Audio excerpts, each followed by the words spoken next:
It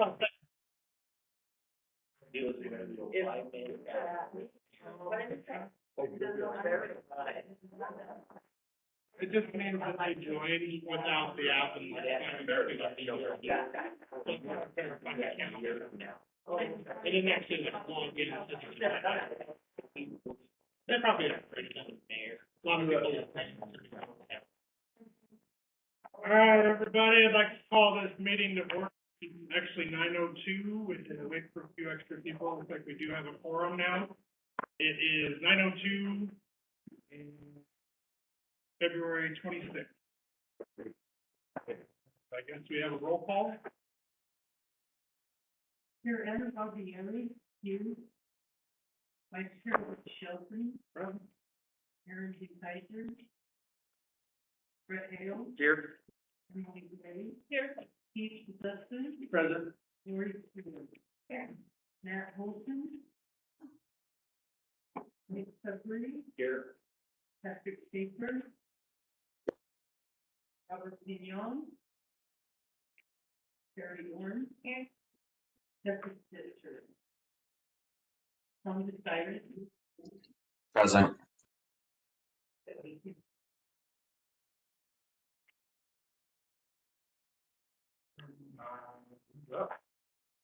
All right, so, we have a couple of board members that are new to us, and, I want to introduce Mick Sudbury from Magna City, and then Aaron DeKaiser from Sandy City, who's newly appointed to the board, is running a little late. Apparently there was an accident on the freeway, so he'll be here shortly. Oh, okay. So, he'll be here shortly. Board member Sudbury was sworn in before the meeting by Catarina Garcia, our wonderful board clerk, so we were good there. When board member DeKaiser gets here, maybe you can take care of that order of business. And then board member Holton is, actually on the Capitol Hill, very busy, so he was gonna try to call in if he could. If not, then we'll just proceed and I'll fill him in later.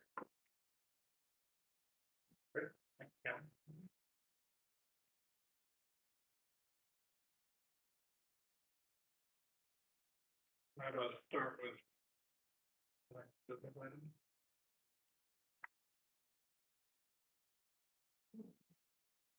Oh, so I guess up next is the consent item. We can get a motion to approve the minutes. I'd like to make a motion to approve the minutes. Second. All in favor? Aye. Aye. Motion carries. And next up, we have the meeting open for public comments. Do we have any members of the public? Online or present? None, so no of those. Move on to the business item. Adoption of resolution 4427, recognizing retiring board member Cindy Sharkey for her service on the board of trustees. And I believe we do have former board member Sharkey online. Can you hear? Oh, there we go. Yes. Right on. Hi, Cindy. Hi, everyone. Thank you for this honor. It's so good to see you again. Thank you. If you'd like, or you can do a summary, or. Well, I'll just read this resolution, and if somebody can make a motion after that, then we'll go from there. This is a resolution of the Wasatch Front Waste and Recycling District Board of Trustees expressing appreciation to board member Cindy Sharkey, resolution 4427, adopted February 26th, 2024. Be it known and remembered that whereas the Wasatch Front Waste and Recycling District, the district, formerly known as the Salt Lake County Special Services District Number 1, was established in January 1977 by the Salt Lake County Commissions and renamed the Wasatch Front Waste and Recycling District, effective as of January 1, 2013, and whereas on November 10th, 2009, the Salt Lake County Council created the Administrative Control Board to govern the district effective January 1, 2010.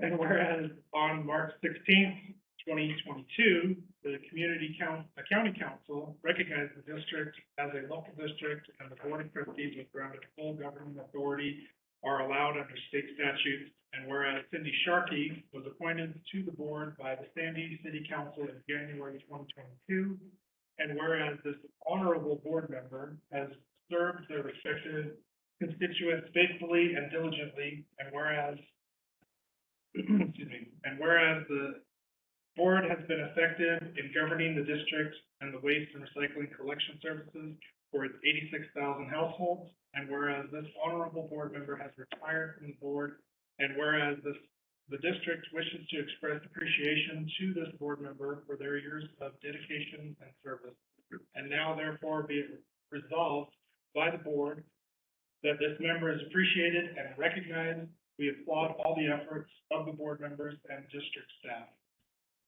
Approved and adopted this 26th day of January 2024.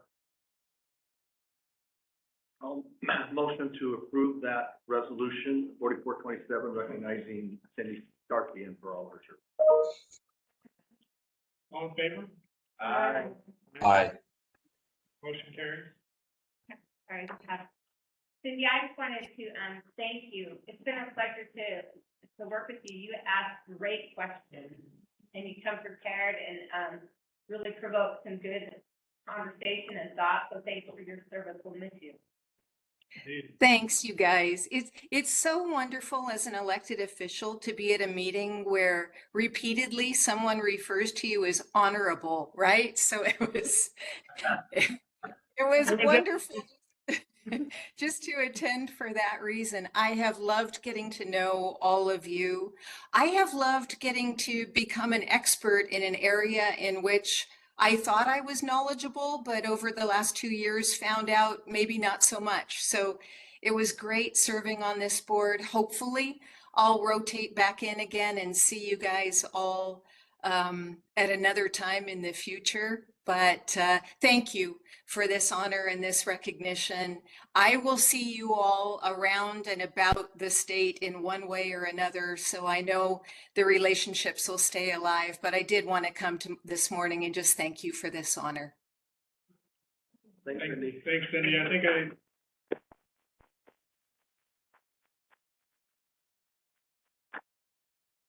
I speak for everybody, Cindy. I think we'd be happy to have you again if you ever decide to cycle back in, as you said. So, thank you. I'll cross my fingers. Thank you. Mr. Vice Chair, may I just also, Cindy, I'm going to chime in here, even though I'm going to visit your council meeting and, recognize you there, but thank you so much for, like Board Member Oren said, your wonderful questions, having us dive deeper in our thinking and our analysis. So thank you. You will be missed. Thanks, everyone. Appreciate you so much. All right. Moving on to business item 4.2, human resources policies, reviews, and recommended revisions. Thank you. So each February, we review the Chapter 9 of our system. And being new, fairly new myself, this was a good opportunity to read through the whole chapter. And I did find a few things that needed a little update. First of all, I want to assure you that we do follow all federal and state policies. So as we go through here, the first section, I did put a little extra wording into this, 9.2.2. I just added for any other protected status, just so we can keep up to date. Sometimes federal law adds another protected status, so I put that in there. Scrolling down a little bit more. In the definition section, we did have part-time and seasonal together in one section. I've separated those out. And in the seasonal, I've just changed that a little bit to say that a seasonal employee can work up to 40 hours a week.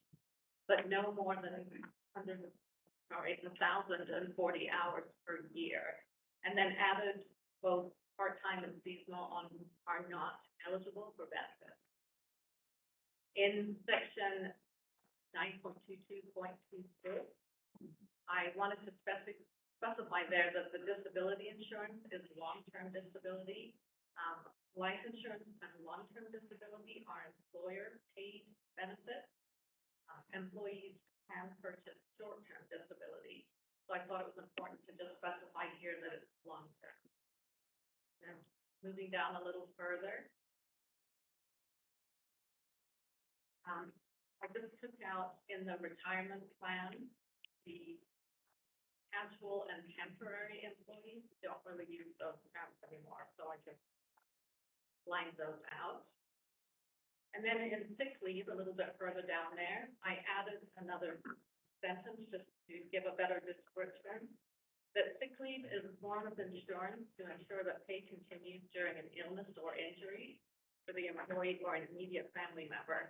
It's not intended to serve as a substitute for other types of leave. Sick leave is a little bit different than vacation leave, right? Vacation leave, when an employee leaves, they own that, it gets paid out, but sick leave, we don't generally pay out. Let's scroll down a little further. Quick question. Yeah. You said generally, you don't pay out. Is the board aware of when you do pull out or pay out? You will be talking Okay. about that. It Never mind. comes up a little further down. All right. Yeah. Yeah. The FMLA, Family and Medical Leave section.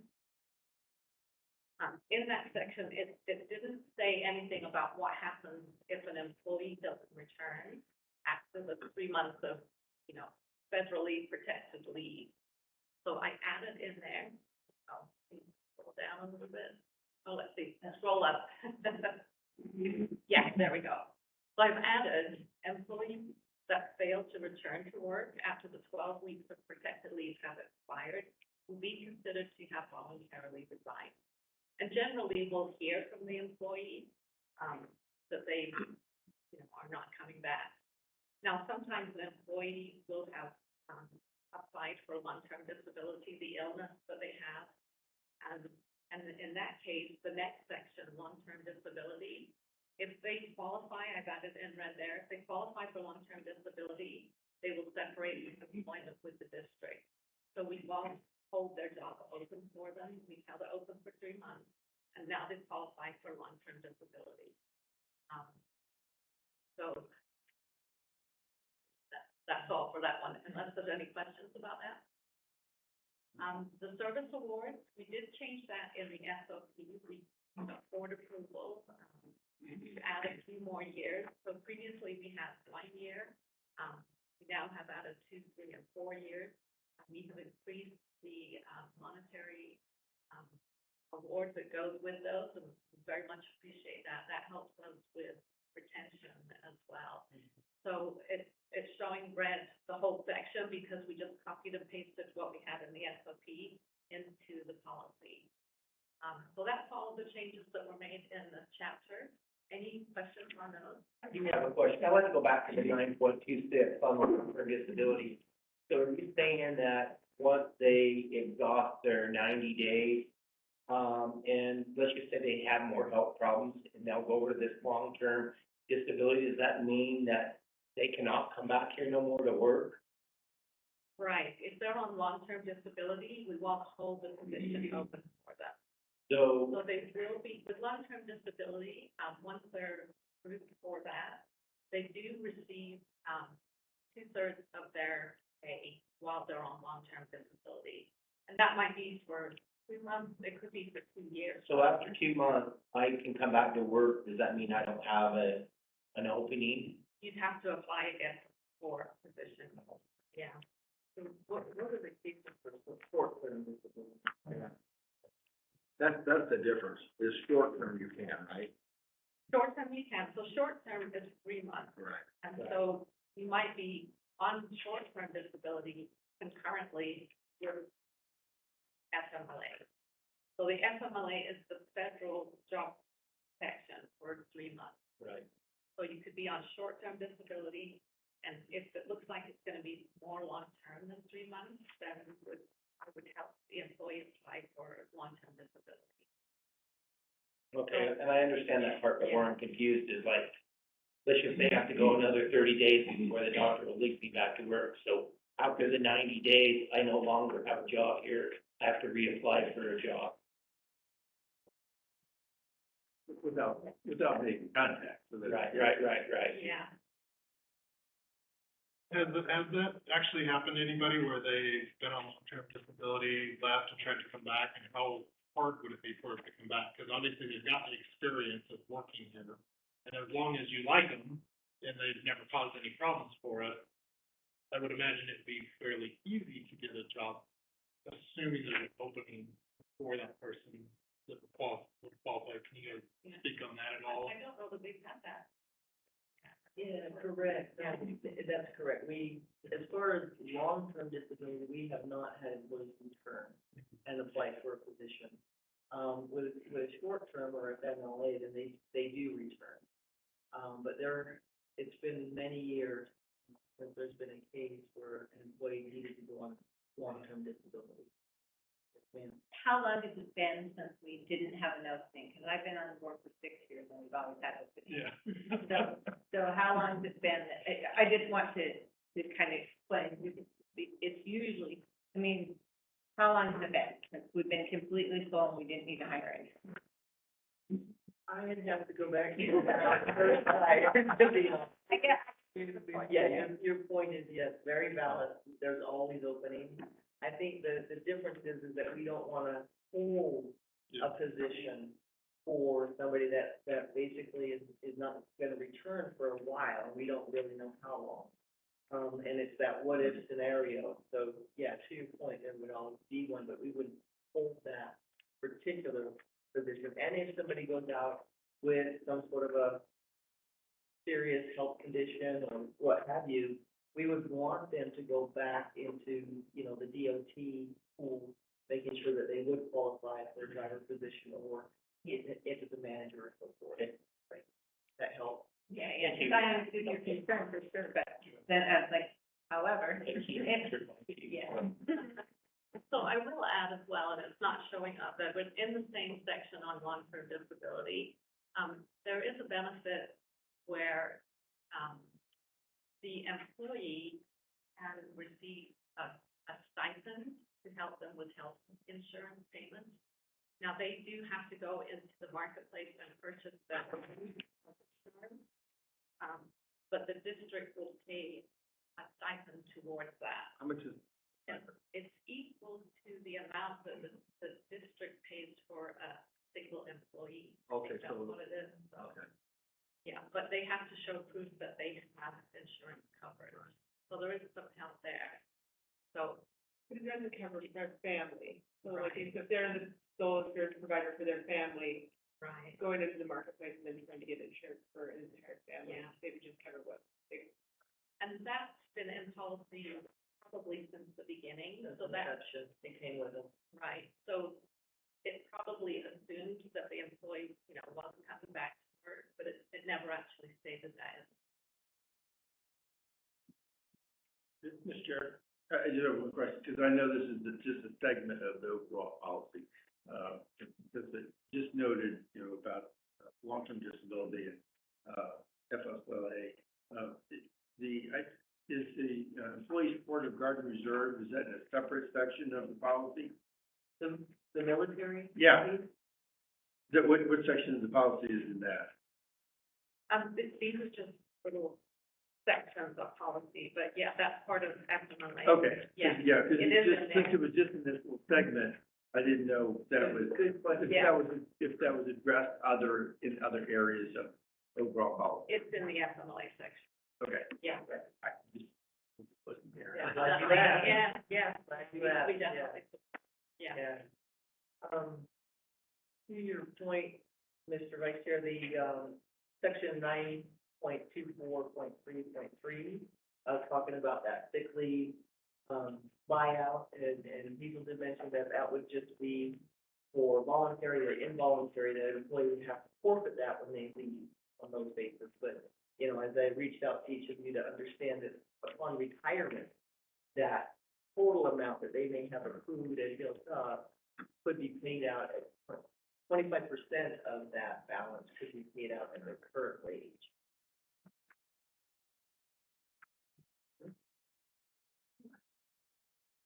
You're all done. Yeah. All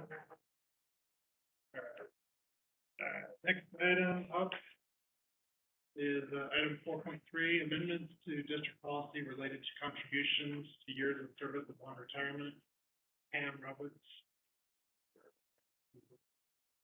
Yeah, we'll probably have Paul weigh in here too, because there's a financial question as well. Yes, ma'am. Sorry, I didn't mean to go backwards, but did you need to vote on approval of those changes on? Oh, thank you. Yeah. I can't, Next time? Good. I can't remember. All right, I'll entertain a motion to approve the changes for the human resource policy review. Motion to approve changes for human resources policy review and recommended revisions. Second. All in favor? Aye. Aye. Motion carries. Forgot to ask if there's any opposed. Any opposed? Seeing none. Sorry, it's my first day. Get warmed up for next year. Motion carries. All right, item 4.3. Okay, so this is a particular policy that carried over in 2013 from Salt Lake County. I reached out to each of you to just give you an overview. I presented two different scenarios. The approach here in my intent is to basically put a sunset date on this particular benefit, basically meaning that it's going to end. We have 100 full-time FTE employee allocation, which could prolong the end date for this inevitably, basically. So with the thought of the same approach we did with the other post-employment benefits, the board asked for some sort of a sunset date on that. Working with staff, I brought forward that sunset date, which was 2019. That has ended for anybody else going on that benefit. So for this one, I thought I would follow that same philosophy, is that have the end date to give people an opportunity for the availability of this benefit. So my recommendation, there's two different ones, but honestly, my first recommendation would be that the 25 employees that are still employed that transferred over from Salt Lake County in 2013 could have this benefit available. Now, when I say could, there's 25 employees, there's 22 tier 1 and 3 tier 2. The sunset date potentially could be 2042. However, that's if somebody goes right to the 30 years. If somebody hits that 30 years, they're not going to use this benefit. But if somebody's at that 25th year and wants to buy out 5 years, that would still be available. They could cash out their sick leave accrual, as well as $5,000 that would be contributed per year from the district up to 5 years, which would be $25,000. Going through scenarios, and board members have been asked to bring forward each scenario. This could be very expensive for an employee. The percentage could range anywhere from 18% to 50% of an annual salary of an employee. So it's hard to know if an employee could use this benefit. It just depends on their situation, depends on how many years they want to purchase. Hazel did a calculation for 5 years, and Yeah, should we explain what a buyout is? oh, thank you. Yeah. Thank you. So, a participant in URS has an opportunity to retire earlier, and get a bigger monthly pension by purchasing future years of service. So, for example, maybe I have 25 years of service in URS, but I want to buy 5 years so that when I retire, my pension will be based on 30 years of service. So they have a little calculator online, and they ask you what your 3 highest years are. And so I just put in 50,000, 55,000, 60,000, and then said that I wanted to purchase 5 years. And, it was about $76,000 to purchase 5 extra years. So then my pension would be based on those 30 years. So 76,000, quite a bit to come up with at one time, right? And then, and then if you break that out per year, it's, you know, It's about 16,000 a year that you're paying that. so could they buy out up to 26 years? Yeah, and it's not like you're gonna pay 16,000 a year, you have to come up with it all up front. All up front, yeah. So has anyone ever used this thus far? It's been a long time. They have, it's just been a while. It has been a long time, yeah. And I don't, the case that stands out in my mind was an equipment operator that wanted to retire, and take advantage of the OPEB at 27 years. And he could not afford to play out more years, even with cashing out sick leave or the $5,000. So it's, the only thought of not, you know, why don't we get rid of it if people can't utilize it? Well, there might be a case that someone could with cashing out their sick leave, and then also with the $5,000. So even though it's not likely that people will use it, like, emotionally, they want to have the option of like, in theory, I could do this amazing thing, Yeah. even though practically, so financially, it probably doesn't cost us a lot, I don't. realistically. No, because they're paying. It would be, I think, for those that are close to this or in that pool of 25 employees, there are some that would view this as a takeaway. Yeah. Similar to OPEB. Yeah, sure. Anytime you're taking a benefit, take away. Takeaway, Right. yeah. So that would be, you know, why I want to recommend keep it. And this is on for information and direction. You as a board can certainly think about a different scenario, but it would put a sunset date on this particular benefit. Now you have two options here, one with the sunset date of 2042, and then one with the sunset date of 2035. Which do you prefer and why? I would prefer to keep all 25 employees because, I think that honors the thought of when we left Salt Lake County.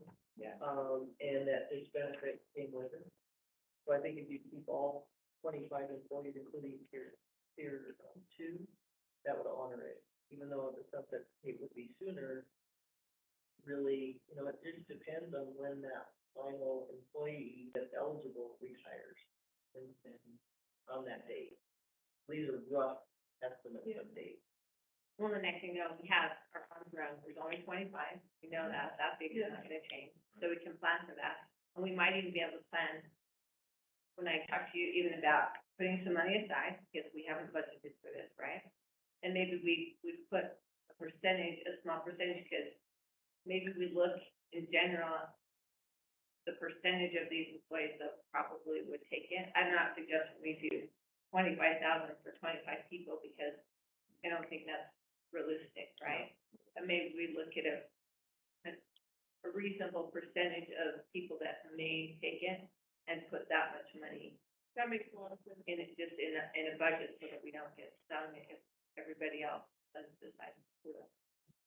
Just about that comment of that, yes, when you're calculating that liability in the future, is that, part of URS, you have to be 55, first of all, in to meet some of these standards. So you can then project or create a smaller pool of those 25, and then create that liability, projecting that into the future. But, as you know, I talked to Pam and asked some of those questions, it is very expensive to buy a year's worth of time in order to move up in the bracket of what your retirement is. And you have to live a long time before you capture $1. Yeah. So- Isn't it only 5 years, as the employee to recuperate that cost that you've invested? I mean, you're Canadian. Yeah, Yeah. because if they can do 5 years at 15 grand or 75 grand, if you, and what, or sorry, they get what is it, 25,000? Remind me again, sorry. So you get 5,000 per year, if they did the full 5 years, and were able to pay it, it'd be 25,000 that the district would contribute. If they have any sick leave, that would go towards that, or even vacation leave, they will have to cash that out, put it towards that. So it's costing them how much per year that they buy? In the scenario that, Hazel did was 15,000. 15, and then they gain 15,000 a year. I'll be honest, I'm not sure. I guess that's the part that, I would say they probably don't. No, Yeah. I think it takes a while for that. Yeah, it takes multiple I must have heard that wrong, because I thought they were getting 15 or, you know, equivalent. I mean, Oh, no, we don't, yeah. They can You start to look at your have it paycheck. jumped in Yeah. their paycheck, and be like, oh, I wanna do this, and then have it like taken out of their paycheck for the year, so that it's gradually accrued, or do they just have to, at the beginning or end of the year, say, here's my $15,000 for this year? Yeah, an employee could have their own account, say, I wanna make sure I can capitalize on this, and just set aside a savings account. It just feels really That would be much on their own. They can have, taken out of their 401K. Oh, they can't have it taken out of their phone. That's- Yeah. that could penalize them. Well, if it's before 59.5, that's a steep penalty. Yeah. And I just want to say a couple things too. I agree with budgeting on this. We've talked about it in years past. I mean, we talk about it and we go, you know anyone? And you gotta be a little careful. We can't go around and ask you. Yeah. Well, you're sure? I would not do that. But we have thought about it in the past. It's just, I think it's getting a little more likely in the future. And then I agree, it's not 25,000 times 25, maybe it's times, 1 or 2 people. And then another thing to consider, this is on an average salary of, 55,000? Yeah. That's, if the salary's 100,000, that number goes up significantly. And so, do I think very many people are gonna use this? No. Do I think there's a few that may? Yes. And we're really concerned about cutting that off for them when they've worked here 15 or 20 years, and that was part of our commitment to them. Yeah, oh, no. I really like happiness though, and I always struggle a little with this because you're making current promises based on 20 years down the road. And it just gets kind of tough. And so I like the idea of capping it. I've supported this, but I do think we maybe need to continue to look and kind of look at the likelihood, and do we need to accrue an amount for this or budget it every year? I'd feel a little better about that, but we have in the past, and we just felt like, no, there's not really the likelihood of someone in this pool this year using it. Not very high. That likelihood may increase. As Sherry mentioned, is it possible to come up with, obviously it's estimated, because we don't know, like, what you estimate the financial cost would be, and put that into our budget so that we can prepare for what we think? Well, you're estimating how many of that 25 are going to use it. But even if you estimate 3 and 6 do it, you're better off having something. Yes, besides nothing. Yeah, and that's what I think we want Yeah, to do in the future, especially as we get closer, because they're getting closer to that 25 years. And so they really haven't, in the past, not many of them have been close, and we're getting more of them moving up where they're closer to that 25 years. So I think this is a valid discussion to have, and I agree, we probably ought to look at it again, in the future, coming up with the budget, say, hey, do we need to accrue an amount of budget for a couple of these, or? Yeah. I think that's a really good. And if we start now, then our approval rate can be smaller, we should spread it over a little bit more time, and then in 5 years, we'll have to do 25,000 a year, something, if we start a little bit, the budget can be smaller now. Yeah, one factor too is that, employees that are in the pool of eligible people, if they happen to leave and we're revisiting this every year to say, hey, does it look like we need to increase this accrual rate or decrease it? That's just information, but hopefully make a better decision on that. But I would support your first recommendation of keeping all 25 employees. They've been here for a while, and I think even if I wouldn't use it, I think that would be annoying. It's efficient. Because we have to have your time for it, that just makes sense. We kept it Murray, just for what you did, just to have it there. No one uses it. They did back in the day when we participated.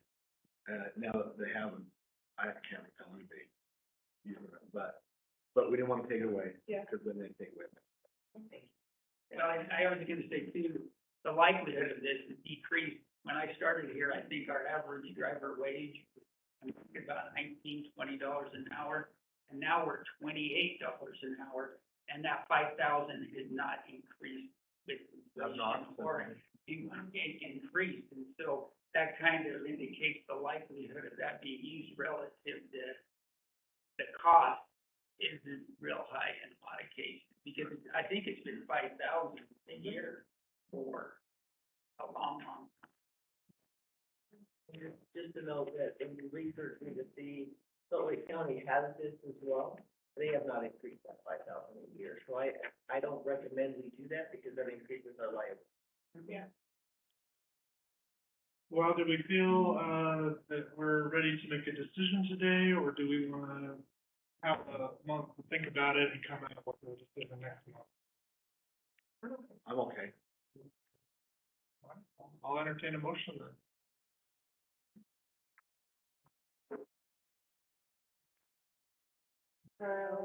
Motion to approve amendments to district policy related to contributions to years of service upon retirement. Second? All in favor? Aye. Aye. Any opposed? Carried. Wait, sorry. Keep looking at Pam like. This is a, item 4.4, open and public meetings at Chinese. Rachel. Yeah, thank you. We have so many new people. I'm Rachel, and I'm the attorney for the district. I work for a law firm called Fading Bancroft, and I represent many districts throughout the state, so you might see me elsewhere, many places. So I'm gonna give you the Open and Public Meetings Act training today. As most of you are aware, we're required to do this training once a year. You as an elected official are required to receive it once a year. It doesn't necessarily have to be from us, but the easiest way for us to ensure that you've received it is for us to give it. So that's what we're doing here. So apologize that for many of you, this will be repeat information. Some of you I think are newer, and so hopefully this is more useful for those folks that haven't gone through this a billion times. We have this outline that's been included in your packet. It, as of Friday, is now a little bit out of date because HB 36 passed just at the end of last week. And so I'm going to update my outline here.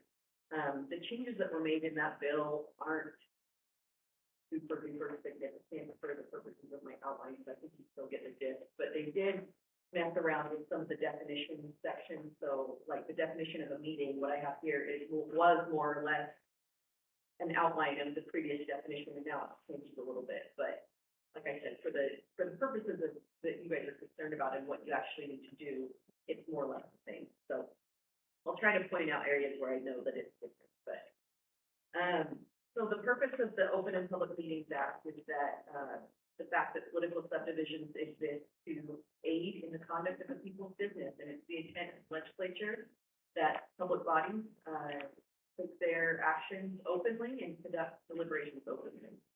So this bill, or this statute is similar to statutes you'll see across the country for open and public meetings. It's pretty standard operating procedure for government entities in this country. So starting with the key definitions, this is one of the areas that's changing a little bit. But in general, a meeting means it used to say the convening of a public body. It's now going to say a gathering. Here, let me just read it from the statute. So a gathering of a public body with a quorum present, so quorum is going to be, for most cases, over 50%, that is convened by an individual with the authority to convene the public body and following the process provided by law for convening the public body and for the express purposes of acting as a public body, to receive public comment about a relevant matter, deliberate about a relevant matter, or take action on a relevant matter. That's a lot more clear. It is a bit more clear, yeah, and there used to be a lot of back and forth about whether certain meetings were included in executive sessions, the workshops, and the point is, if you're a public body and you're having a meeting and you're talking about relevant things, it's a meeting. It doesn't matter what you call it. And so I think they kind of took away all that fluff, and it's just, it's a public meeting, but same kind of intent is there. So as I said, training is required. Presiding officer, the board chair must ensure that the members of the body get training every year, so that's what we're doing here. Meetings and public notice. All meetings are open to the public unless it's closed, and we'll talk about closed meetings in just a moment. All public meetings must have at least 24 hours notice before a posted notice before the meeting may be held. So there might be some instances where we have a meeting that's outside of our normal meeting schedule. We need to call a special meeting. We need at least 24 hours notice for those meetings. All meetings must have an agenda that provides reasonable specificity about the topics to be discussed, and each topic shall have its own agenda item. As long as the topic is listed on the agenda, action can be taken, and this is, Pam and I just discussed sidebar here for a second. There was an item on our agenda today that said it was informational, but you ended up taking a vote, and that's fine, as long as the topic is listed on there, motions can be taken. And the thought there is that it's your purview as board members to make motions. We can't predetermine what motions will be made. So even though we've kind of put sometimes that we expect this to be an action item, or we expect this to be informational, like it's your authority as board members to make motions on any item that's listed as a topic on the agenda. That actually can have any part, I'm just Yeah. curious. Oh, yeah. Yeah. So the agenda must also include the date, time, and location, obviously, of the meeting.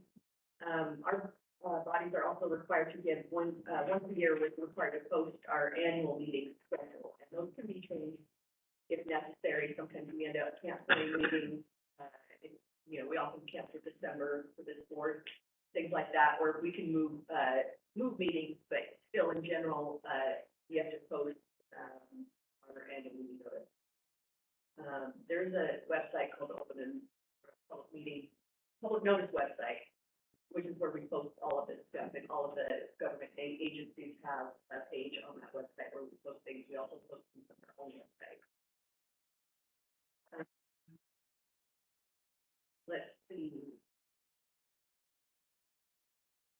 This is an interesting one. At the discretion of the board chair, the public body may discuss a topic that was raised by a member of the public if it's not on the agenda, but no final action may be taken on the item. This item comes up when you have during that public comment portion of the board meeting, a member of the public might come in and bring up an issue that induces some discussion from the board. And this is just to state that that's not illegal. The board can discuss it even if it wasn't on the agenda, but no decisions could be made. And that is at the discretion of the board chair. Oftentimes, when we take public comment, we just take it under advisement, and board doesn't really say anything about it. We'll move on and say, okay, we heard your comment, thank you. But the board chair is the only person who has the discretion to allow some comment or discussion to be had on that as long as it's made. Can I ask, Yeah. how often does public comment at these meetings? At this board meeting in particular, not too often. We have had, maybe 1 or 2 times a year, it feels like we have a resident that has an issue, and sometimes they'll talk to Pam and say they're gonna come, and then they don't show up. But usually if they talk to Pam, they get their issues resolved. It's not an issue. We have a lot of times where residents will come to you guys with questions. I think that happens a lot, and then we have that board member come and say, I have a resident complain about this and want to comment on this. And then during our annual fee hearing and budget hearing at the end of the year, we might get time. Well, And they usually just sit there, don't they? They just kind of go. yeah. And everyone has busy lives, and my opinion of it is, that's fine. I don't expect a lot of public participation, and sometimes it makes it a little difficult to have too much public participation. The point is that we are doing it openly, and, when things start getting weird, there's a record of what we've done, and people can start coming. So I don't I don't think it's a sign of bad democracy that people aren't coming in to decide, because that's the point of us being here to do the work, so. There's a lot of people on our board that represent a lot of people, so Yes. that's why they come, exactly, and you take this concern. Yeah, so I see that as it's working as it should, you know, and we're open when we, you know, when people want to come, they can come, but they don't need to stay. Emergency meetings, can happen with less than 24-hour notice in a true emergency. And if that's the case, public body must still give the best notice practical of the time, place, and topics of the meeting. And attempt must be made to notify all members of the public body. This is not as difficult nowadays in the age of electronic communications, but this law has been around for a long time, and it was like, you know, you can try to call everyone and make sure they come. And the majority of the members must approve holding the meeting. I have never honestly had a situation that I felt really constituted an emergency. Typically, we can get within that 24-hour notice period to have a special meeting. And so I do advise my clients to be a little careful about the emergency meeting requirements, because it really does need to be a true emergency. And it's just so rare that there's something that's like that. Typically, if there's an emergency, the manager has the authority to do what she needs to do. With a council member, so we had this last week. Hang on, he looks over it, yeah, what's an emergency? He says, what do you think? So look, the mayor is dead? We'll take the law. Not an emergency for you. Like a natural disaster or something. Earthquake. But I mean, even then, we already have systems in place to respond to that, so I can't imagine why we would need board action on an emergency basis. So, it might happen. Minutes and recordings. Minutes, are required, to be kept of all public meetings, and also an audio recording. The minutes shall include, obviously, the same information that was included on the agenda. It must state, the board members who are present and absent from the meeting, and it must include the substance of all matters, proposed, discussed, or decided, and the names of each member of the public who provided testimony or comment. The point is that it should be more than just a recording of the vote. There should be at least some inclusion of the discussion that someone can read through and kind of figure out what was talked about. And the record of the vote taken obviously must be accurate as well, who voted for what. And so if not everyone is at the meeting, that should be noted. If someone is going to that should be noted, and obviously if no vote, no, that should be noted. Who is making those votes? All of these are public records, so any individual can request copies of our minutes and recordings if they want it. But we also post the minutes, at least the recordings. We don't post necessarily. Is that right? You don't post the recordings. We just keep a hold of that. We do. Oh, you do post it. Okay. And they're to be kept for 3 years, and then just. The recording. Okay. We keep minutes forever.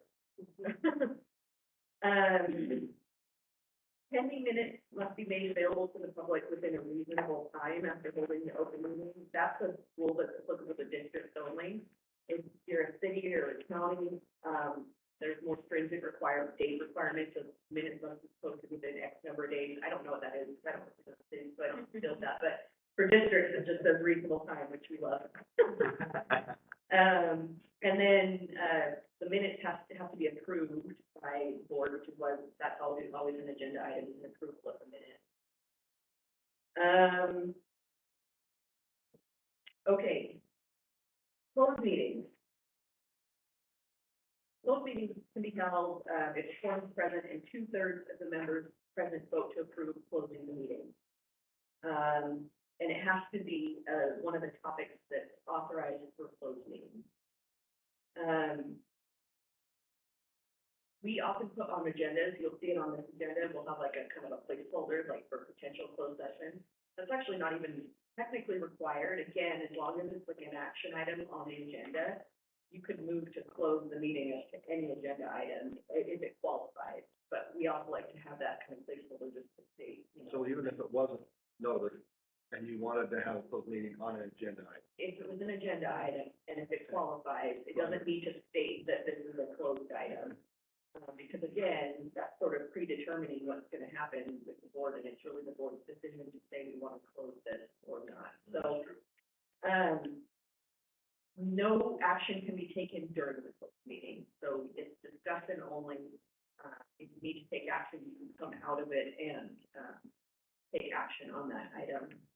Typical purposes for holding a closed meeting are to discuss the character, professional competence, physical or mental health of an individual. So if you ever need to discuss someone individually, do an employee review, discuss a personnel matter, a discipline matter, all that is gonna be closed session items.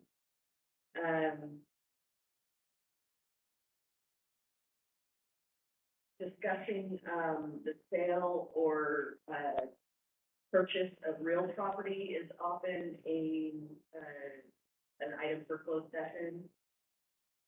Discussing pending or reasonably imminent litigation can be a closed session.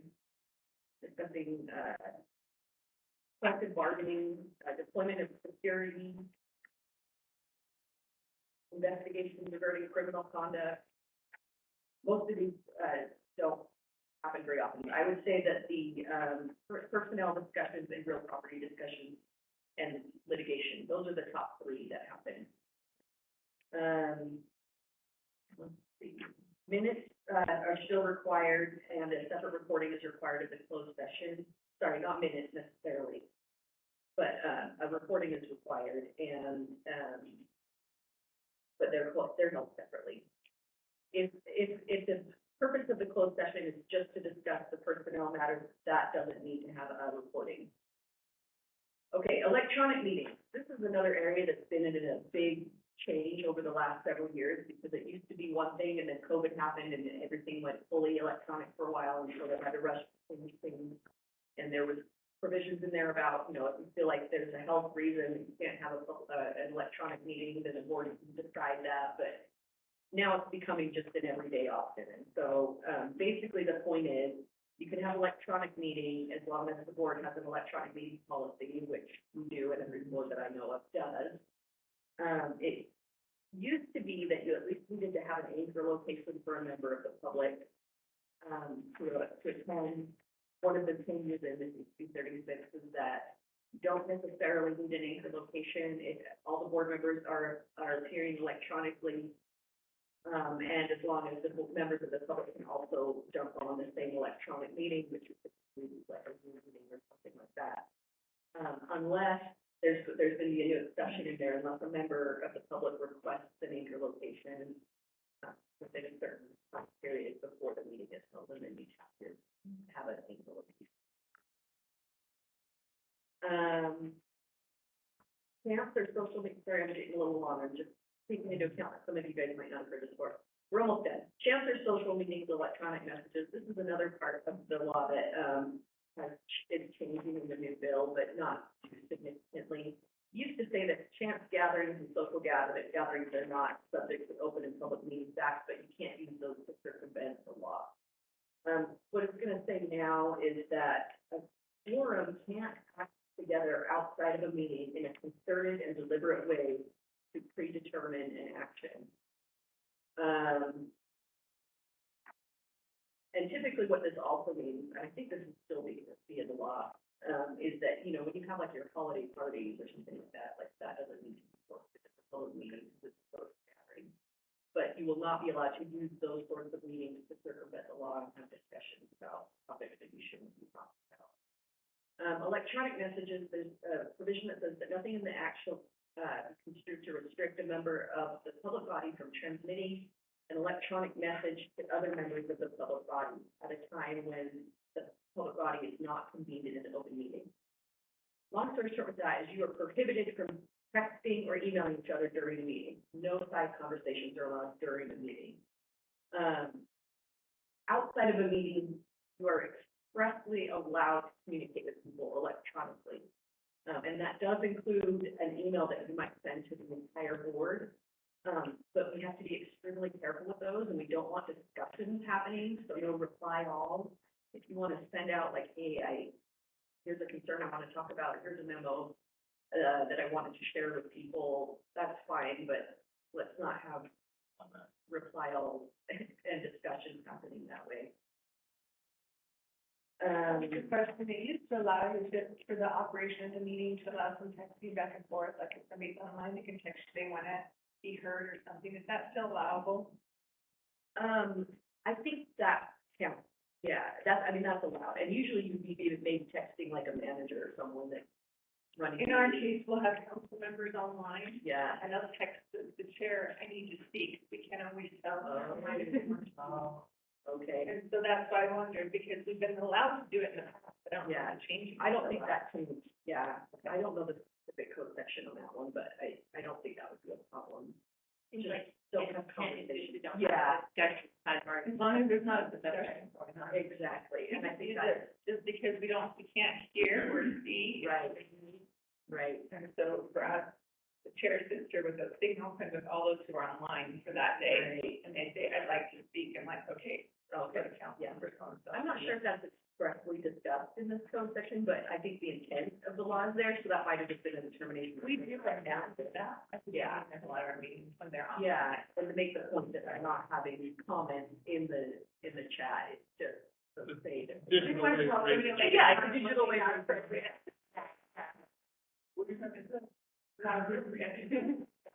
Last point, and then I'll let us move on. For penalties, I wanted to note that a person can be removed from a public meeting if they're being willfully disruptive, to the extent that orderly conduct is seriously compromised. We've never had to do this before, but the fact is that just because it's an open and public meeting does not mean that members of the public can come in here and be disruptive. And it's not, against the Open and Public Meetings Act to have someone removed if they're being extremely disruptive. And we've never had to do that, luckily, but, yeah, that's, some districts are, cities and counties have that issue. I'll let you just read the other stuff if you're interested, about the validity of actions that are taken and, if anything is done again. Open and Public Meetings Act, there's a way to challenge those actions. That was more depth than I normally go. How does everyone feel? Great. Yeah, good refresher. Yeah. All right, I forgot we needed to jump back to item 1, so we'll do that. Yeah, remember? Boston for.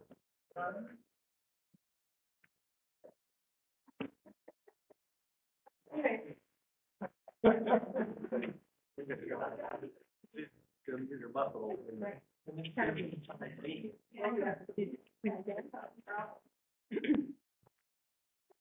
Raise your right hand and repeat after me. I, Aaron De Kaiser, I, Aaron De Kaiser, having been appointed to the office of having been appointed to the office of Wasatch Front Waste and Recycling District Wasatch Front Waste and Recycling District Board of Trustees, Board of Trustees, do solemnly swear or affirm do solemnly swear or affirm that I will support, obey, and defend that I will support, obey, and defend the Constitution of the United States the Constitution of the United States and the Constitution of the State of Utah, and the Constitution of the State of Utah, and that I will discharge the duties of my office and that I will discharge the duties of my office with fidelity. with fidelity.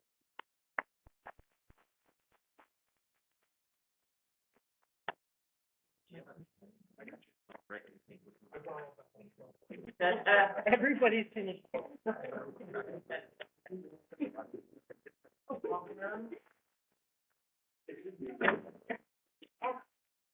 And back on track with item 4.5, welcome Aaron, by the way. Item 4.5, report. Thank you so much. So, to start off, Honorable Board, I would like to do an introduction of staff. We have a couple of new board members, and then for anybody else that's new to our organization, to give an opportunity, and if it's okay, I will just ask each of you to introduce yourself and what it is you do for us. So, Kevin. Katerina, would you mind starting? Yes, my name is Katerina Garcia. I'm a fellow Madison resident, and I've been here about 21 months, and came from the private sector. There's so much to learn. I'm the executive assistant to the board clerk and the resident. And so, Tuesday, That's right. Operating plan, the administrative manager, I handle a little bit of it. What folks have said here, my contract, private room, project manager, MIS, all up to the customer service, all up to the, everything else. I can, my hands on, I love it. I'm glad. We're gonna go, or staff first. Staff? Okay.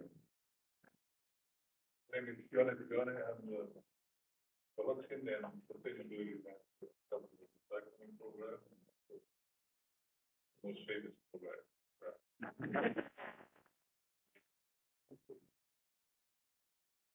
My name is McKenna Putty. I am the sustainability coordinator. I handle the outreach education and media side.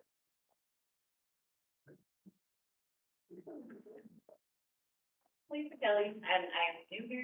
This is actually my 4th week, and I am the HR payroll specialist.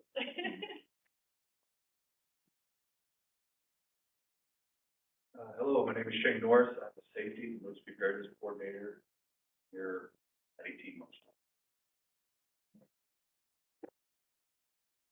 I'm Matt Ferguson, solar commissioner here. I'm also a customer of the district.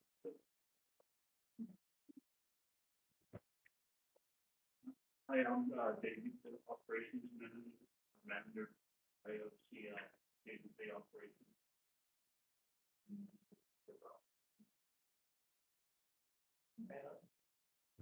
No, Pam Roberts, executive director, or excuse me, general manager. Think about that.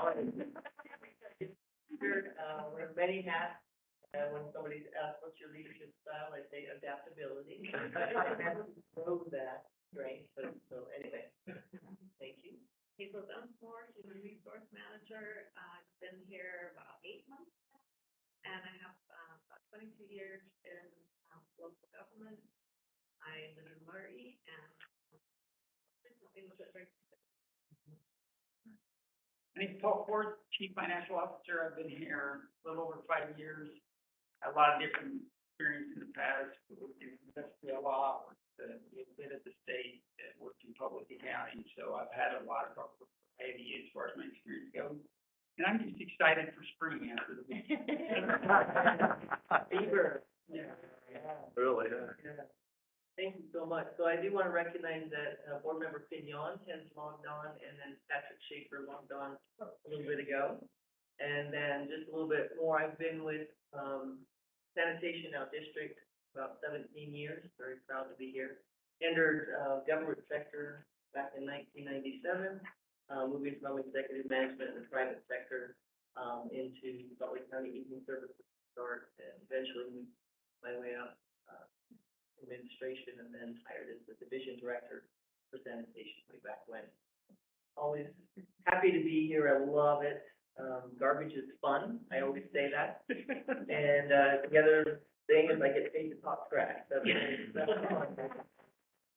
So anyway, let's get into it and talking about trash. So I know that many of you are aware that we have not had a new truck arrive. We put them on order back in 22, 23, and then coming into this year, we have 12 on order right now. We have 2. Because it's a brand new truck. So we actually have had 2 trucks arrive. And then you can see the. I know. Yeah, it is a beautiful thing. And then we do a truck wrap on the trucks to promote responsible recycling.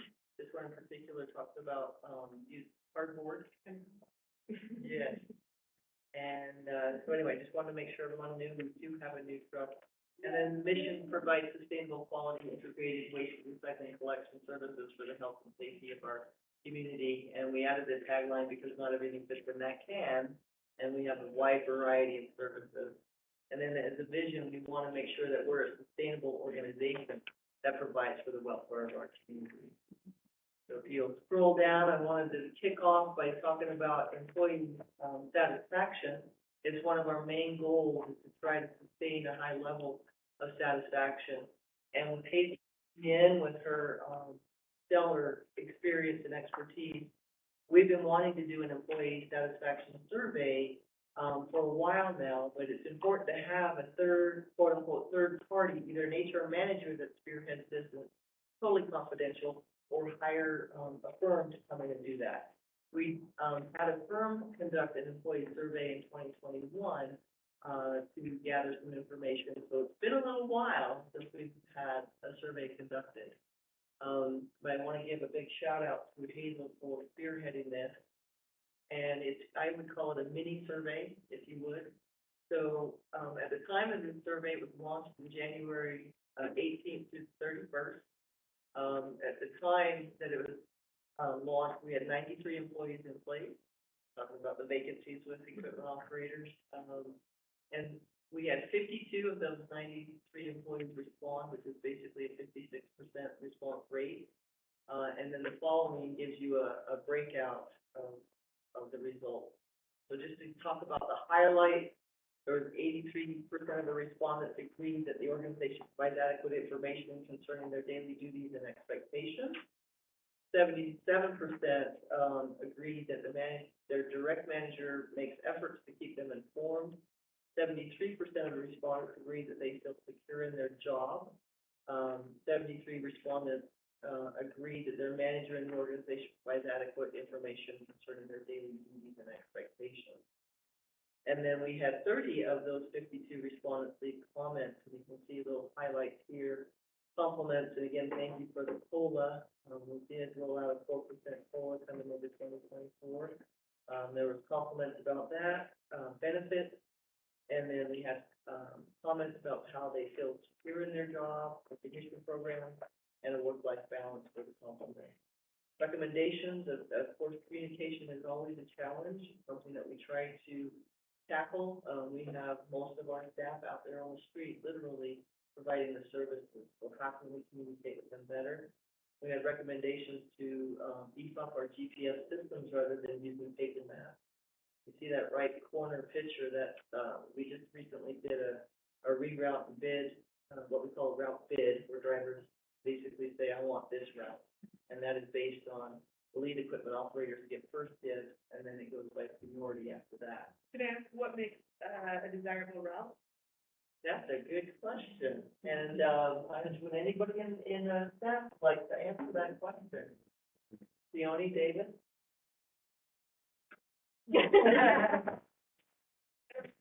No, it's great. Yeah, well, a very good question. I would have to say that the combination of things that's gonna be the service area, terrain, and then,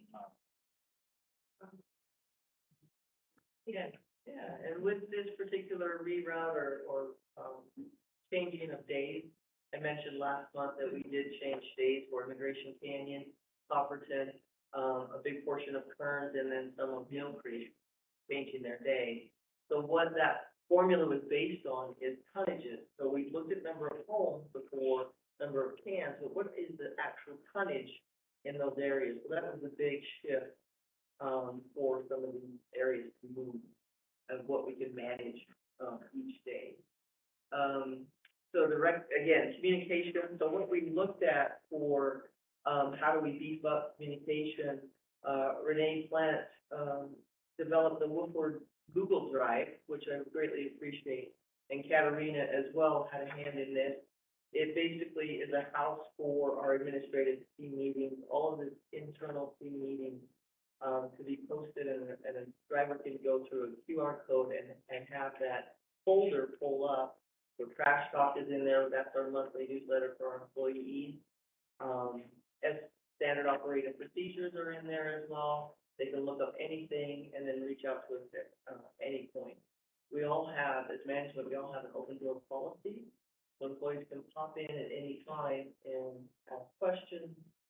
Hazel's been instrumental to, be here, and I don't know if you wanna add anything else? I have, early morning office hours every Thursday. I come in at 6:30, so drivers have access to stop by and ask questions. Sit down and help them enroll in benefits, whatever they need. Do they take advantage? Some of them do, yeah, usually, even if they just stop in and say hello. That's good. Yeah. So, on one of the recommendations says, more training on fostering a culture of compassion, respect, and development. That feels a little red flaggy to me, and concerning if people aren't feeling like compassion, respect, and development, if they're feeling marginalized or something. What's the agenda follow up on that? I know it's confidential, so it's kind of tricky. So to speak to that, that's one of the desired cultures that we want as management, we identified that. There were some situations that were around this time of the, survey. One of them was the route bid, and there were some employees that were very upset about the seniority piece. That we have some stipulations and standards related to corrective action. So some benefits or things may be, lost or set aside if someone might have a performance issue. Yeah. The other thing is promotion. There were some promotional decisions that were made that were not popular. So I think that contributed to that. There was also a comment about feeling safe to speak up.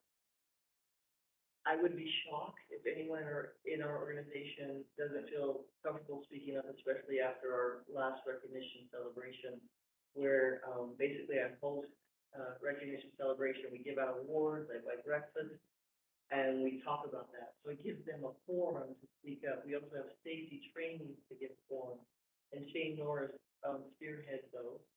Hazel did one just last week with Shane being off on dealing with bullies at work or gossip and rumor and how that can harm our team and our organization.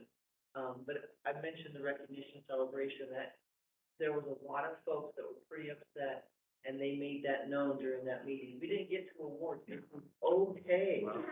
Basically, it was like, okay, let me have it. I'm so sorry. We brought about a lot of change at once, and I heard it. I heard it. And But they still acknowledged stay it. talk.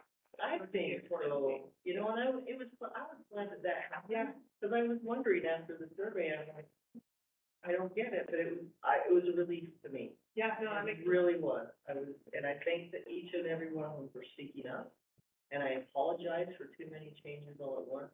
The movie that, was out there popped into my head, Everything, Everywhere, All at Once. I just said, I'm so sorry. Do you think they heard that? Do you feel like that helped calm some tempers? It seemed to.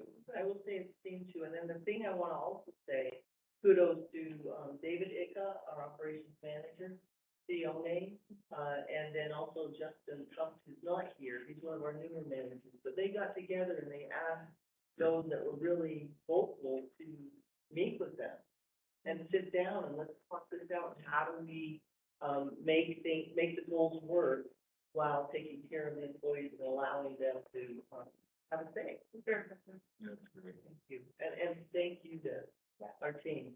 It takes a village. Yeah, and Hazel, I mean, if they can't feel comfortable speaking up in a group, then the offers that even one-on-one where they can go in privately. So it really plays to both types of personality. Yeah. And, Never so behind the switch. And that's a good one. So you're not supposed to flag yet.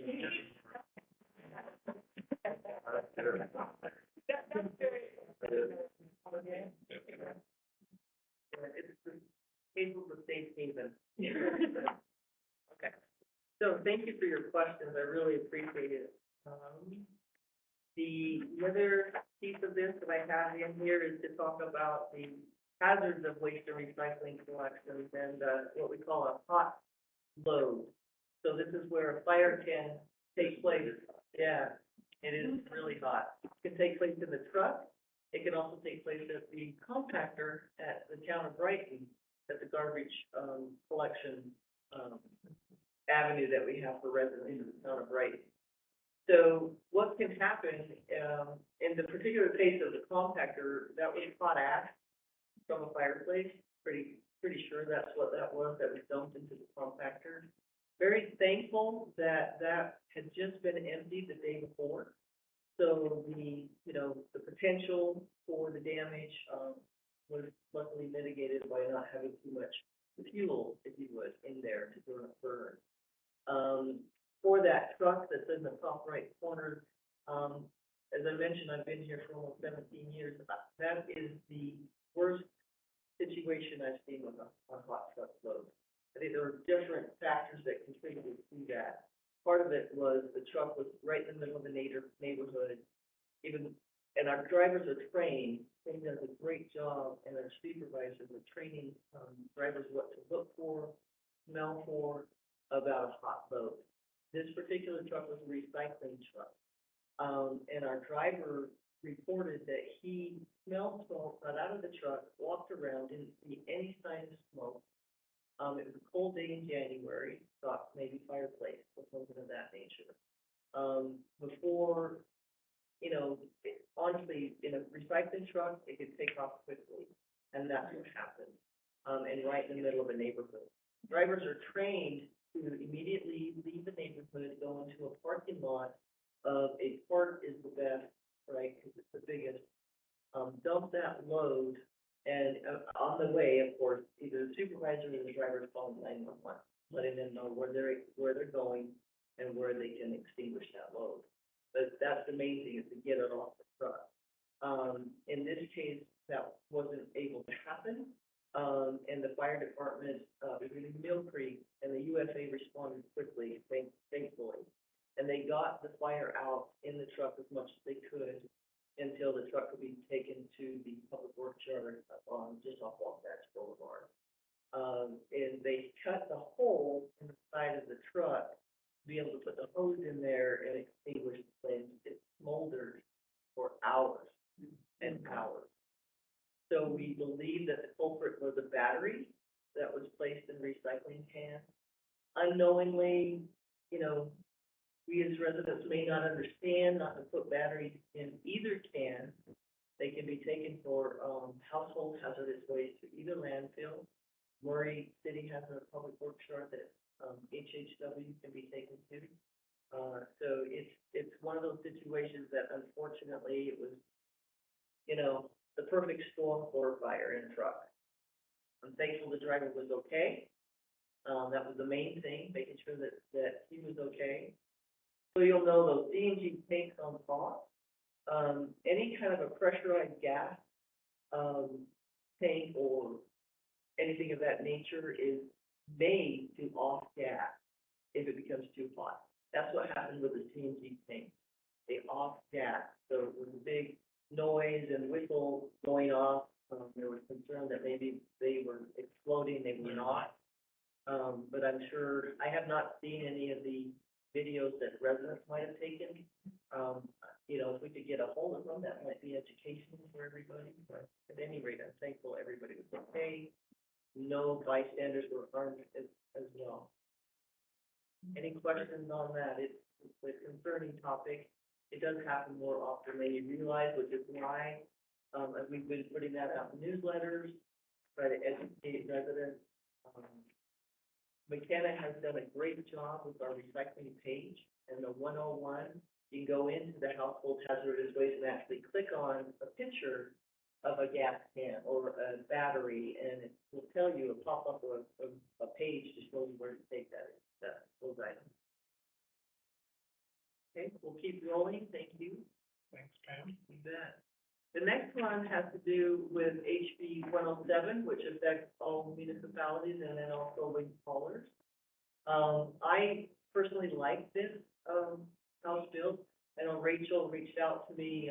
She also sits on the Utah Association of Special Districts, part of their legal counsel as well, representing districts. She reached out to ask if we had any concerns. I really didn't.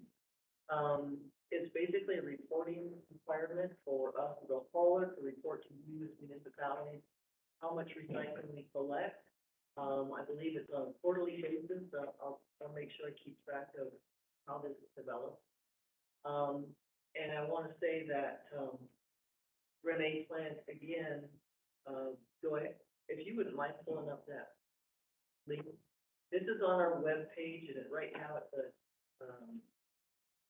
a placeholder.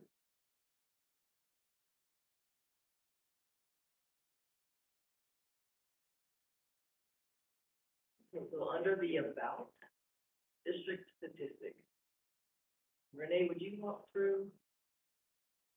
Sure. Yeah, so this is, our often favorite slide right here, there is a kind of tells the full picture of what, Wabash Front, like, really offers, what you do. And it shows, tonnages and, how many loads we're doing for each service, so it's kind of a real nice general picture of what we do.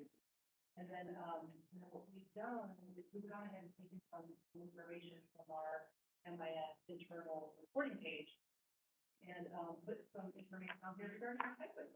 And so, we're ahead of the game, I think, with regards to, who's required. And what we're working on right now is being able to break it out for each of your areas. So then anyone can go in there and say, hey, awareness, we'll have, what recycling is happening in Aaron. We'll have this information with that. But we plan to probably have that available online probably by end of March. So that's good. The route cross city lines, or you still need to redo the route so that if you're tracking to, or you can keep track? Yeah, our staff does a great job of trying to keep track of per area, per city, the tonnage, so if So you really already have the information? Yes, yeah, it's just basically publishing it even more than we already do, and then making sure we push out in quarterly, well, at least quarterly to each municipality in our newsletter, that particular tonnage and then diversion rate. And we already pretty much do that through Katarina's great efforts and McKenna, reporting that. Jorge Benitez is the master behind the management information system, and he keeps track of that data, and I would say it's a work of art, to be honest with you. It's an amazing tool for us as staff and managers. Always nice when it feels passive and messy, something that you already You already do. Yeah, that's why I said, I'm not worried, I don't know what other I think that locations taking care of those our city. there's a misconception, that very common misconception, that recycling is being picked up and taken to the landfill. People feel like, is it even getting recycled, and this is, I think, part of that is, wanting to prove, like, you picked up this many tons and how much got delivered. People don't trust doing. Well, I imagine if you see, because we obviously have to trash some recycling because of contaminated loads, and I'm sure that gets documented and put up there as well, where it's like, yeah, not all of it went there because we had contaminated loads, and so then people really, why would they track that if they didn't do it? And that's a good note, and just to, continue on with that thought, is that we as a hauler won't haul recycling loads directly to a landfill or a transfer station where it's gonna go for trash, other than what was on that truck that burned. That obviously is not gonna be able to be captured for recycling, so that would go directly to a landfill. Can we capture how much that was? It's gonna be difficult. But our staff does the best they can in trying to guesstimate what kind of tons were on that particular truck. So thank you for that point. Thanks, Renee. I appreciate that very much. And if you'll scroll to the next page, this is something touting our operations team, and David Nicka put this information together for me. This is just one of our goals is financial stewardship, environmental stewardship, financial stewardship, customer satisfaction as well. And then this one is focusing on that financial stewardship. We try to absorb increased costs anywhere we can. This particular illustration has to do with how we run Harriman City routes. We run Harriman differently than the other we do other municipalities, and that was because of the growth that has really, taken off out there in the Southwest. So we run Harriman 4 days a week. As you know, in your cities, it may be, 1 day a week. Mill Creek has 2 because it's a little bigger. So at any rate, this particular way of how Harriman is run is, the potential savings is just over $20,000 a year. And why is it different? So Tuesday through Friday, the routes are run. In the past, it was, you know, we had garbage truck drivers, we had recycling truck drivers. And it, as you can imagine, going to Urban City over to South Salt Lake and recycling is, when you're $6 a mile, that's pretty expensive. So, the operations team has worked to come up with the fact that however many drivers are out there assigned, 6 to 7 on each day, will first pick up garbage, all of those drivers, and take, 2 loads. Basically, it would be 2 loads for the landfill during the heavy season, maybe 3, just depends. Take it to the garbage first, transport, and then they'll go back and they will all do recycling and take it over to Rocky Mountain Recycle, and then they come back to the yard. And that's the hard part, is everybody wants to go help, and it's like, come on back to the yard, it's okay, you know. And the reason being is we want to save those dollars and cents. And you may ask, you know, why hasn't this been done for the whole time? Well, it's a challenge, and we felt the, you know, pushback from change, and we do have folks that want to be a garbage driver. That's what I am. I don't want to do recycling, so it takes time to bring about these changes, but it's working, pretty well, I would say. David, the only people? Yeah, nod from the head. So we want it to be run right so we can save some money there. Good job. Little things, yeah, well done. Okay, moving on to, Wait, I'll stop for a second, just because I want to make it go longer. yes, Sometimes I sit in meetings and people will be like, well, it's only 50,000, or it's only this, and it's like, every dollar that we're taking out of people's pocket should be respected. And at 20,000 in the scheme of a big budget, like, well, it's not a big deal, but it is a big deal. Every drop counts. If you turn on your tap and it's leaking a little, every drop will count over time. So thanks for paying attention to even the little details. you're welcome, thank you. You know, those other things are, we have different fees for each of the landfill or transfer station facilities, and I'll bring that back next week to show another way that we're trying to manage our costs. Because there's different fees, so we look at price and proximity.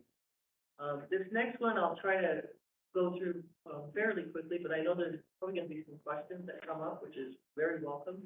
And, McKenna is here to help field those. So, back in 2022, Momentum Recycling, just so you know, that vendor is one that provides the curbside glass collection services for us. We contract with them to do that. It is a separate subscription base. They approached us about a food waste collection project and a pilot project, back in 2022. I brought the information to the board, due to not a lot of interest, from residents in wanting to do this, and it being so new. We basically partnered with Momentum to say, we'll support you. It's okay for you to go ahead and launch this in our district. That was with the board's nod to go ahead and make this happen for Momentum. They currently have 121 subscribers. Those are, mainly in Mill Creek, and east side of Mill Creek. And Momentum wants to expand. As you can imagine, economies and efficiencies of scale, the more you have, the more efficient you can be. Right now, and even when they launched, they had 4-gallon bucket. They charge $13 a month. It is getting a subscription. 16-gallon can, which would be $18 per month. They've asked us just to send them addresses. We don't give them any names whatsoever, residents, that's private, but addresses of residents in the municipalities. The places they want to expand to are Mill Creek, Holiday, and Cutler Heights. Again, trying to keep that efficiency for economies of scale. Right now, they report they have another 163 residents that have expressed interest. So again, just bringing this before you to say that if we happening, wanna make sure that you still feel comfortable with it. I feel comfortable with them doing this. And again, I don't know that we want to get involved. It would be similar to the curbside class in that we would provide the billing mechanism for a resident, and then possibly the can. But of course, the resident would have to buy that upfront, so the startup cost. Right now, I think if you as a board are okay, I say let's continue to let them do this and we monitor, get the information back from them. We would push out any social media information that they put out just to, help to promote for those that really want to do this. It's important for holiday. Great. So any questions, concerns, or anything else? Static concern, if you have 16 gallons of food waste a week, you just gotta work on it. Leftovers. Leftovers. So yeah, it's a good program. If they ever get down to my neighborhood in Mill Creek, then we'll probably sign up just to see how it goes. I don't know about the rest of you, I'd love to have them come and talk about it. You know, Okay. like, I'd love to That's good, I think. learn more about what that is, because I've seen a lot of companies out there that are building the trash cans that will dehydrate your food waste and chop it up and mulch it up as a pre-composting material, but you mail it to them, which is like, okay, well, that's, you know, carbon footprint, okay, off the charts, but so I'd love to see what these alternatives, that they're probably doing something similar, but creating it as a service or a pickup rather than, you know, send it in mail. And you know, I think that it's great coming along with all these different new things and way of handling the waste that we do and being more responsible with it. So, I think that they would love to come. yeah. John Lair is the CEO and owner of the company. I think he would love to come. So we'll have him come next month. If that works. Yeah. Thank you. And then just to note that everything that they pick up is delivered and transported to the Wasatch Resource Recovery Facility, which is out in Davis County, and they will get a little more into that as well. Oh, yeah.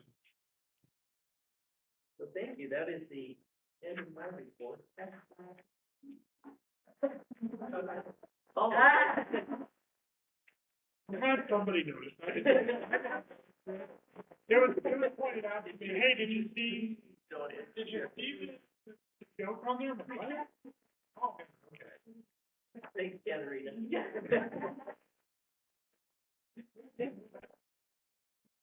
All right, moving on to the item number 5, closed session. I don't think anything, so we will move on from that. Item number 6, other board business. Does anybody have anything? Okay. Don't be shy. Board Member Schaefer, are you on? I am. Okay, did you want to talk about your topic? Oh, yeah. When I was talking with Pam the other day, I know all of us got an email from a lady in Mill Creek about the recycling program, the scrap. And I was mentioning to Pam that maybe for some of the older individuals that actually do take the time to read their paper bill, maybe we ought to maybe put a line item on there stating that the scrap program is a free service and they're not being billed for it and like a zero cost. So it might take a lot of the confusion away from a lot of people. It's just an idea. Yeah, we did also get an email recently about the scrap program and concern about how it's being done, which I was about to reply, but Pam handled it much better than I would have. So it's clear that is confusing for some people. So are you asking just to put a line item that would explain to them that that's just part of the service that we offer? I always am hesitant in saying it's something a free service, it's not, but, It's but included. if we say something that is services provided with, you know, just part of your monthly billing, what is included in the services we provide. I like that. I don't mean to paid it, but it's not free. No addition. Yeah. Yeah. So maybe you guys could come up with something, either just some verbiage to add to it somewhere, or see what we can come up with. Yeah, it's a good idea just to help exactly what you're saying, eliminate confusion. Yeah, I just think if we can make a line to simplify it, maybe it might take a lot of the confusion away from a lot of people. Yeah. Renee, did you have a? I did, I have worked with Fiona on rewording the book part just slightly to where it's focused on the program being a complimentary service. Using that word complimentary, I know the customer service, we're really focusing on communicating and sort of thing out, but I like to know at no additional fee. You know, I think that, you know, maybe we do something like the complimentary service at no additional fee, explaining, you know, that limited. With that one, do you also include that if you're not able to take advantage of scrap, that a voucher is also included? Is That was that- also added to. I think, perfect, yeah, 'cause I was gonna say that seems to be something people forget, that, you know, if you can't get the dumpster, you still can come and get a voucher from your municipality, usually has one, and take care of it that way.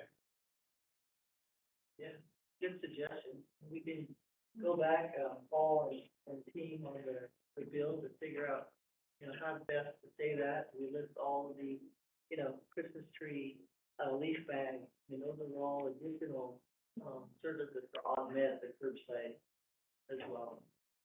Thank you. Those are all inclusive with your monthly bill. Like a resort. That may come to you. And then just to recap on that email, I know there were only a certain number of board members that were included in that email. So when I responded, I included those board members, but it was a resident in Mill Creek who wanted to voice their concern about how this would change that service from being out in the street to a container reservation. And I went through and explained it is because of staffing. You will learn that that's the most contested thing we have on this board. Not on the board per se. I think for everybody, yeah. Yeah, that's the one thing that our White City constantly, it's like, they better not mess with scrap. Every time they change it pisses somebody off. Our world changes every year, every day, so we're gonna see some changes. We just try to mitigate how that affects everybody, I guess. Any other business? Once, twice? And this is a request for item 7, requested items for the next board meeting, Monday, March 25th. So if I may just explain the first bullet, my general manager's report will have follow-up items of anything we have, and then anything additional will also have momentum. We'll add that to that, agenda as well. But the request for approval to reallocate, or reclassify 2 part-time customer service representative positions to a 1 FTE customer service rep. The reasoning behind this, Renee Plant taking over that customer service unit, she and Yale, Johnson, who's the manager of that program, went through to try to define what's going on with staffing. We've implemented all of these avenues for residents to communicate with us via online.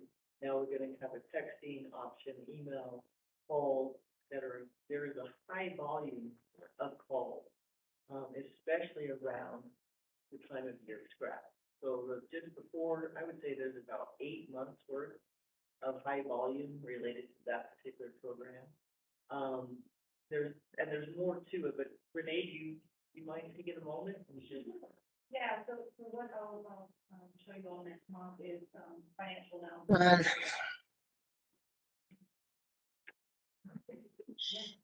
Excited about it. Financial analysis that I did to show because as you all know, part-time does not get benefits.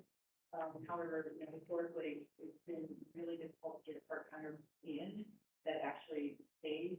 And so the timing that it's taking to get them trained and they leave and then we're utilizing a manager role to fulfill a lot of what we believe a full-time customer service agent would help. We also have a part-timer right now that is wanting so bad to be a full-time member of the team. So, so I've got some financial now. And, I think it's a right spending of our resources, Yeah. really, yeah. and to really help with customer service. So thank you. There's no other requested items, I think. Yeah, I think if that's everything from everybody, we'll entertain a motion to adjourn. Motion to adjourn. Okay. All in favor? Hi.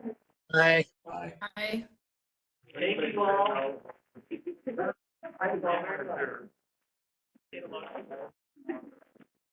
Okay, good. So it's holiday, right? Yeah. Okay.